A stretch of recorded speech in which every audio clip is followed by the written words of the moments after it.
Hi guys, so behind me you see the brand new Toyota GT86. It's been a while since I've driven one of these, so I can't wait to give this a go, find out if it's as good as I remember them to be. This of course, this is electric blue, this is 30,140 pounds. This is a 231 horsepower, so more horsepower for this car obviously. 4-cylinder boxer engine, 0 to 62 miles per hour in 6.3 seconds. Manual gearbox, of course, is 6-speed. Can't wait to give this a try and see if it's as good as I remember. A brown car guy.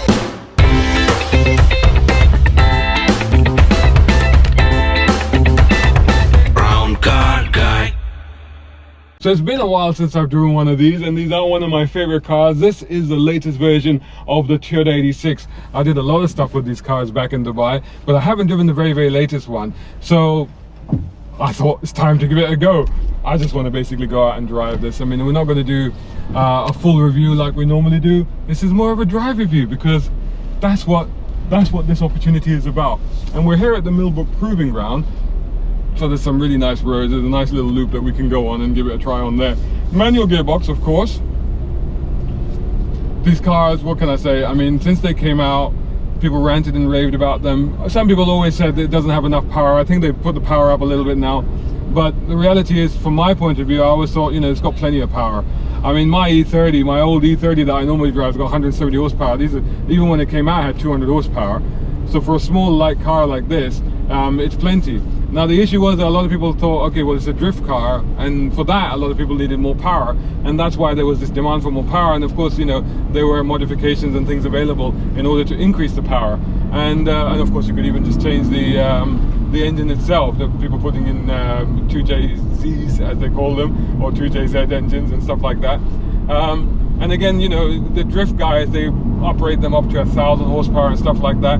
But I went out with Ahmed Al-Amri, a very famous Emirati drift champion, who actually learned his drift craft in Japan itself, because he went out there to study, and while he was there and studying, he was probably doing less academic stuff and more on-road stuff, and he absolutely mastered the Japanese style of drifting. Now the Japanese style of drifting is more to do with weight balance, so not so much with power, more to do with weight balance, how to unsettle the car and then catch it and then do that.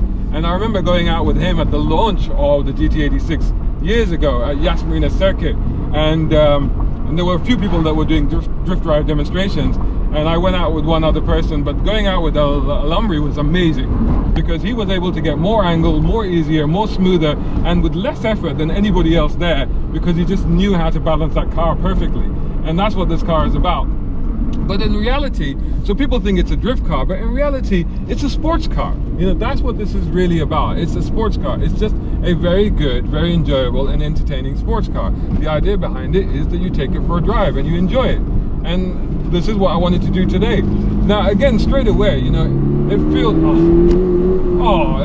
manual gearbox, great change, short throw. I'm gonna close the window, and just straight away, you see the smile just came onto my face. You know, how many cars do that? How many cars that I might drive on an event like this, which is, you know, so many modern cars with so many systems, but this car, it feels like an old car.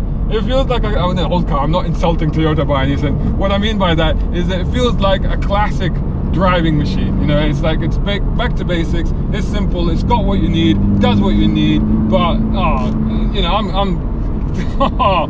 I am in heaven. Nice road, amazing car. What more do you want? Steering is tight, small steering wheel, of course, tight, responsive, instant. There's feel here as well, you know.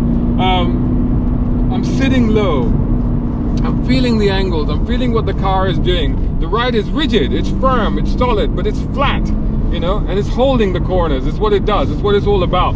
But yeah, going into that, little bit of understeer, transitions into oversteer, not bad at all. Happy to pick up even in that gear, whatever gear, I think it was third gear, not an issue. In fact, third gear is good in this car. It's happy to stay in third gear. Loads of traction, loads of momentum. Oh my goodness, I might actually be doing 2 runs in this car, because why not? But a little bit of movement, the body is moving, the body is rising, but you can feel what it's doing. Back into 4th gear, 3rd gear, heel and toe in it, absolutely, why not?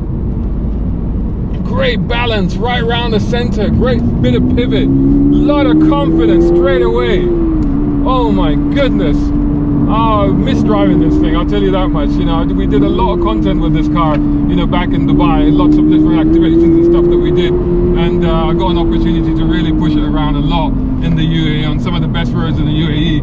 And of course, you know, my friend had one, he bought one of the very first ones in the UAE, and I know he had a great time with the car as well. But it's all flooding back, you know. It's one of those, I mean, you know, right now I'm thinking, you know, maybe this is the car to have, because, you know, in London, where you need a small car that's economical, makes sense, but also at the same time easy to drive but enjoyable to drive. I mean, wow, what could beat this thing?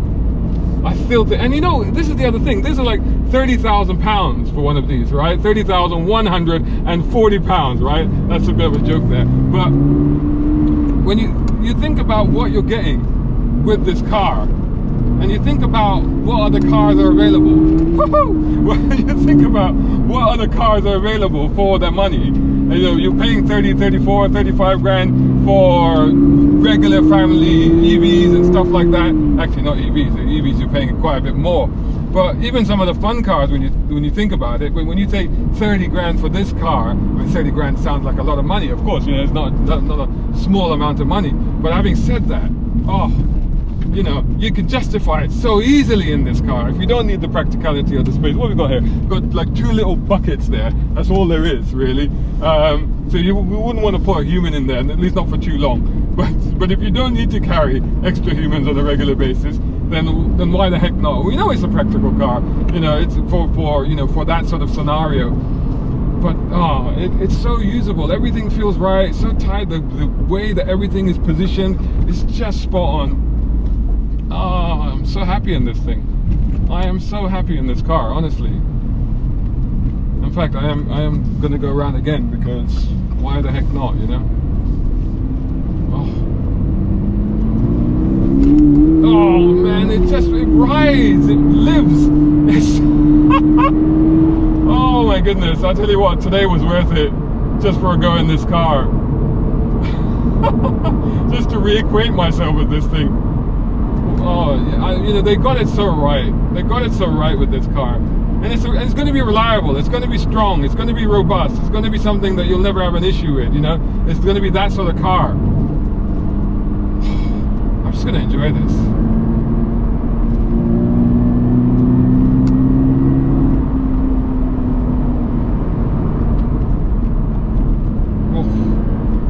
And the small steering wheel, the responsiveness of the front end, the way it just kind of darts into corners, you know, and then it holds the road, the confidence that it gives you. I mean, my goodness, you know. Oh, the sound even that it makes, I'm sure they have turned that up. I'm sure they've improved things in that sense there, you know.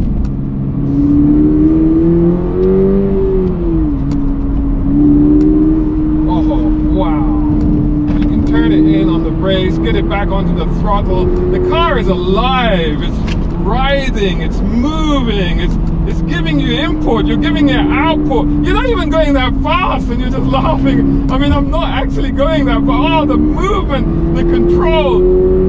Oh, I'm sorry, but you know, when this car first came out, people ranted and raved about it. I feel that people have forgotten a little bit about this car, but they need to be reminded of just how good the 86 actually is, and still is. But so much fun, so satisfying.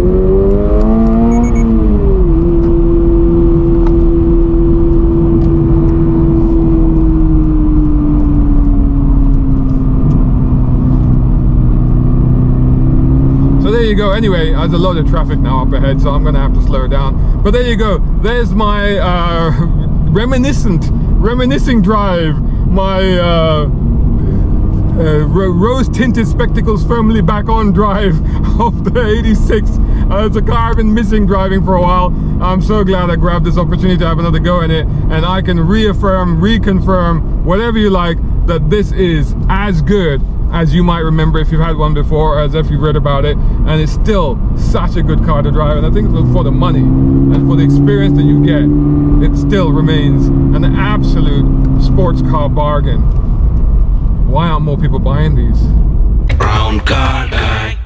Hope you enjoyed that video. If you did, please hit the like button and share this video as well if you can. And while you're at it, check out these guys who also sponsor my content. I am deeply grateful to them because it helps me to buy new equipment, put fuel in the cars, and yes, buy a cup of coffee. You can do the same. Just go here or right here on YouTube. Just hit these 3 little dots down here and click on thanks. Make sure you're signed in first. My content is free, but this is how you can help me keep it that way. I may even send you a gift. Oh, by the way, watch this next.